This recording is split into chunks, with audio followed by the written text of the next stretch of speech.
नमस्कारम सद्गुरु। मैं कृपा के बारे में एक सवाल पूछना चाहता हूँ। मुझे ठीक से नहीं पता कि इसे किन शब्दों में पूछूं, लेकिन किस बारे में? कृपा, कृपा, कृपा। हाँ, मुझे लगता है कि ये एक तरह से संयोग की चीज़ है। मेरा मतलब है कि मुझे नहीं पता ये किस वजह से आती और जाती रहती है। जब कृपा मौजूद होती है तो मैं इसे बहुत आसानी से खो देता हूँ। मैं चाहता हूँ कि आप कृपा के बारे में कुछ बोलें कि ये काम कैसे करती है, या अ, जैसे यहाँ आश्रम में इसे पाना और महसूस करना बहुत आसान है, लेकिन जैसे ही आप बाहर जाते हैं उस ऊर्जा या कृपा से जुड़ना बहुत मुश्किल होता है। क्या आप कृपा के बारे में कुछ बता सकते हैं? धन्यवाद।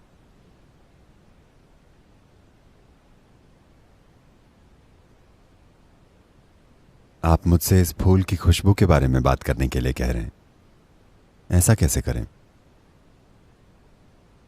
अगर आपके पास एक संवेदनशील नाक है सिर्फ तभी।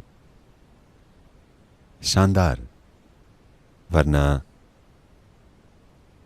अगर आज किसी की नाक बंद है तो इसके कोई मायने नहीं है। तो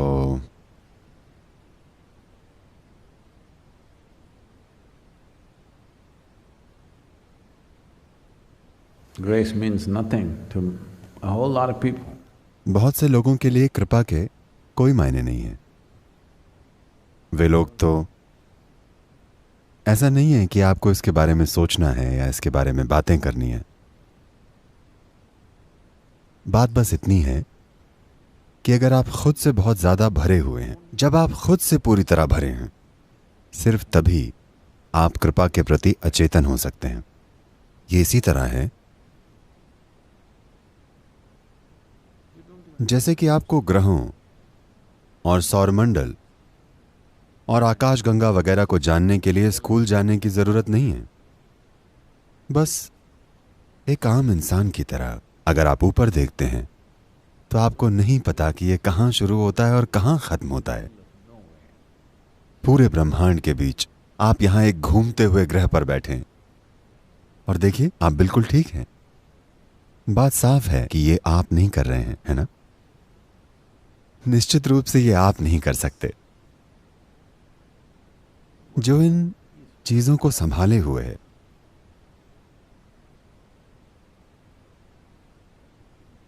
उसका एक नाम है कृपा। अब आप इसके लिए उपलब्ध हैं या नहीं, यही सवाल है। कृपा से हमारा मतलब किसी खास किस्म की कृपा नहीं है। हम उसकी बात कर रहे हैं जो हर चीज का आधार है।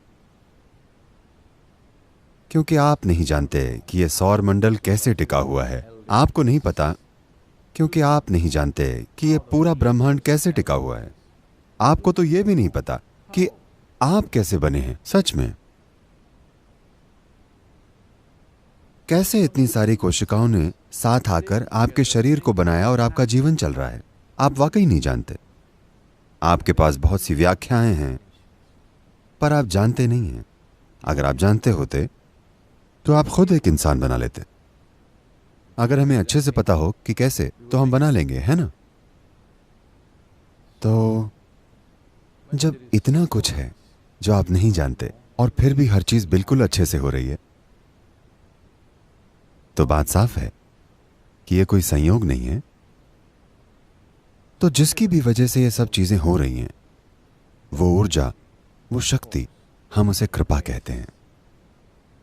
लेकिन सवाल अब खुद को इसके लिए उपलब्ध बनाने का है।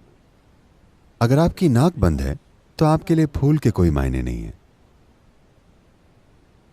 अगर आप अंधे हैं तो आपके लिए रोशनी के कोई मायने नहीं है। अगर आप असंवेदनशील हैं तो आपके लिए किसी भी चीज की कोई मायने नहीं है। तो सवाल संवेदनशील बनने का है। ज्यादातर लोगों का अहंकार संवेदनशील होता है, उनके भीतर मौजूद जीवन संवेदनशील नहीं होता।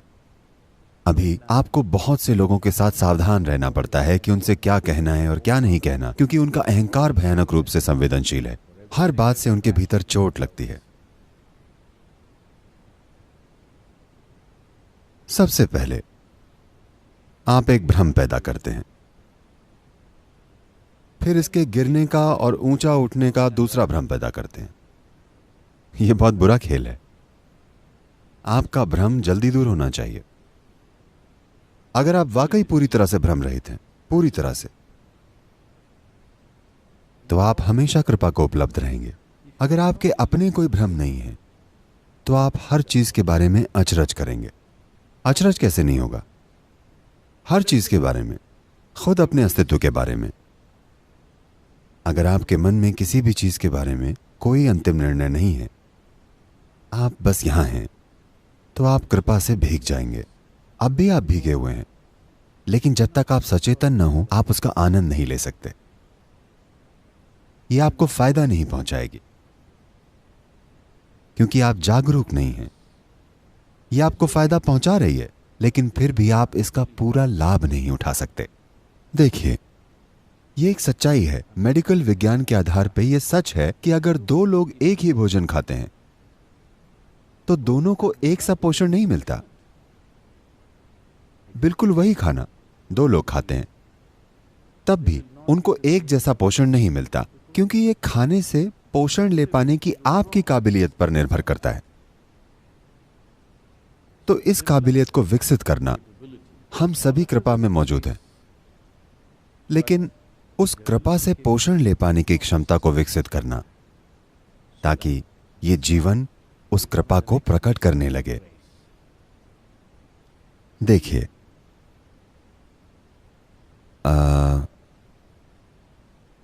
जैसे क्या आपने ये फूल सूंघा है? ये दक्षिण भारत का फूल है, जबरदस्त खुशबूदार। क्या आपको लगता है कि गार्डन डिपार्टमेंट इसकी जड़ों में खुशबू डालता है? नहीं, वो गंदगी डाल रहे हैं, मेरा यकीन कीजिए। हां, अगर आप गंदगी भी डालते हैं तब भी देखिए ये फूल कितना शानदार बन गया है, क्योंकि यही इसकी प्रकृति है। क्योंकि ये ऐसा करता है, तभी हम उसका पेड़ लगाते हैं, उसका पोषण करते हैं, उसकी देखभाल करते हैं। सबको उसकी फिक्र है कि वो कितना बड़ा हुआ। मान लीजिए कि इसकी गंध ऐसी होती कि आपको बुरी लगती। मान लीजिए कि पेड़ गंदगी सोखकर इस फूल से बदबू फैलाता, तब हम इस पेड़ को उखाड़ फेंकते हैं ना। तो कृपा से कई फायदे मिलते हैं। जब आपसे कृपा छलकने लगती है तो हर कोई उसे पोषित करना चाहता है, हर कोई उसे बढ़ावा देना चाहता है, हर कोई उसका हिस्सा बनना चाहता है, क्योंकि आपसे कृपा बह रही है। अब सवाल यह बिल्कुल नहीं है कि आप कृपा में हैं या नहीं। आप जरूर हैं, वरना आपका होना ही असंभव है। सवाल सिर्फ यह है कि आप कृपा फैला रहे हैं या इसको किसी घटिया चीज में बदलकर हर किसी पर डाल रहे हैं। मैं आपको भारत की एक प्रसिद्ध कहानी सुनाता हूं। यह एक लोक कथा है और शायद इस देश में हर कोई यह कहानी जानता होगा। एक ऋषि था जो जंगल में रहता था। वो अंधा था, वो देख नहीं पाता था, बस एक ही जगह पर बैठा रहता था। उस रास्ते से बहुत कम लोग गुजरते थे। जब कोई वहां से गुजरता तो वो उसे कुछ दे देता और वो उससे अपना गुजारा करता था। वो अंधा था। एक दिन ऐसा हुआ कि राजा अपने मंत्रियों और सिपाहियों के साथ शिकार खेलने जंगल में आया। शिकार करते समय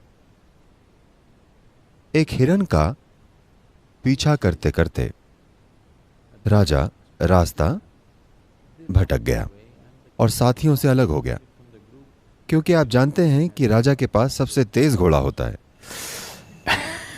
वो बेहतरीन घोड़े की सवारी करता है। तो वो उनसे आगे निकल गया और भटक गया। वे सब उसे खोज रहे थे और खोजते खोजते वे सब भी भटक गए। और फिर एक सिपाही आया और उसने ऋषि से पूछा, क्या तुमने राजा को देखा? ऋषि बोला, नहीं। सेनापति आया और उसने पूछा, क्या तुमने राजा को देखा? उसने कहा नहीं। फिर मंत्री ने आकर पूछा, राजा को देखा क्या? फिर राजा खुद आया। तो अंधा ऋषि तुरंत पहचान गया कि ये राजा है। वो बोला, अरे आपके लोग आपको ढूंढ रहे हैं। पहले आपका सिपाही आया, फिर आपका सेनापति आया, फिर आपका मंत्री आया। राजा ने गौर से देखा कि ऋषि तो अंधा है। तो फिर राजा ने पूछा, हे दिव्य ऋषि, आपने कैसे पहचाना कि पहला आदमी सिपाही था, फिर सेनापति और फिर मंत्री? ऋषि ने कहा, पहले जो आया था उसने कहा, अरे ओ अंधे, क्या तूने राजा को इधर आते देखा है? क्या कोई इस रास्ते से आया था? तो मैं जान गया कि वो आपका सिपाही होगा।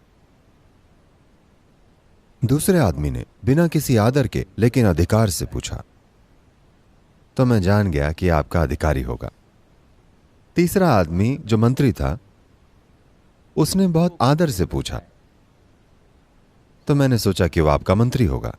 अब आप आए हैं, आपने मेरे पैर छुए और मुझे दिव्य ऋषि कहकर बुलाया, तो आप राजा ही होंगे। चाहे आप खाना खाएं या सांस लें या पानी पिएं, कुछ भी करें, ये कृपा है। वरना कैसे होगा? 2 हिस्सा हाइड्रोजन और 1 हिस्सा ऑक्सीजन मिलकर आपको जीवन देने वाला पानी बनता है। ये कृपा है। ठीक है, आप इसे समझा सकते हैं, लेकिन आप ये नहीं जानते कि ऐसा क्यों होना चाहिए। जो कुछ भी हो रहा है वो कृपा है। अब आप कृपा पीते हैं, या आप कृपा खाते हैं, या आप कृपा सांस में लेते हैं, तो क्या आपसे भी कृपा बहेगी? क्योंकि आपने कृपा को अपने अंदर समाया है, तो आपको कृपा को संजोकर अपने चारों तरफ फैलाना भी चाहिए। लेकिन दुर्भाग्य से लोग शानदार चीजें अपने अंदर समा लेते हैं और उसे घटिया बकवास में बदलकर बाहर फैलाते हैं। लेकिन पेड़ को देखिए, आप उसे गंदगी देते हैं, वो आपको सुगंध देता है। यही वक्त है, अगर आप पेड़ का तरीका सीख लें, अगर आप चट्टान का तरीका सीख लेते हैं, You will exude grace. तो आपसे कृपा छलकेगी।